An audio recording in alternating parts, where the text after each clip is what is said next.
Our next speaker is Liz Ortiz.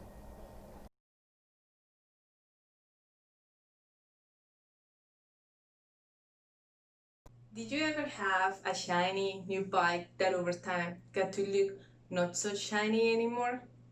Or have you ever seen a very old car? How about an old metal key or a set of tools? If any of these have not been properly cared, they're probably in bad shape. In fact, they might be corroded. In general, corrosion can be defined as the deterioration of a material because of a reaction with its environment. Corrosion happens in so many situations, but more importantly, is a costly problem.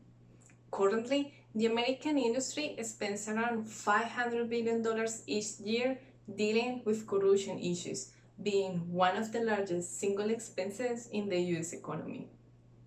So, same as you would find corrosion in your bike or your car, the American industry finds corrosion in their petrochemical reactors. One type of this corrosion is called carburization.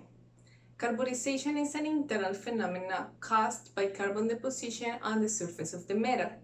This carbon deposition is due to chemical reactions in the atmospheres that these materials are exposed to, so they lead to carbon accumulation on the surface, causing a reduction in the efficiency, corroding, and degrading the materials of the reactors.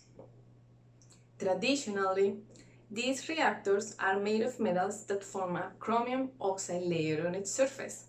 These are called chromia-forming alloys. The purpose of this oxide layer is to slow the corrosion attack in the material. However, after long exposure times, typically 30 days, there is so much carbon on the walls of the reactors because this oxide layer has degraded. For this reason, the reactors have to be stopped and eventually shut down for maintenance.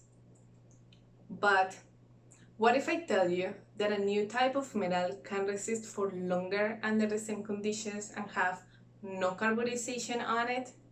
Well, my investigations indicate the potential to achieve superior corrosion resistance by implementing metals that, instead of a chromium oxide layer, it will form an aluminum oxide layer. These are called alumina-forming alloys. I have tested both chromia and alumina-forming alloys and have found that the alumina-forming alloys are 85% better than the traditional alloys because they have much less carbon deposition. As a result, these alumina-forming alloys are thought to be an alternative to the traditional alloys due to a more stable protective oxide layer for many industrial environments. With my research, I will be able to reduce the maintenance cost in the American industry and therefore reduce the cost of corrosion on our society. Thank you.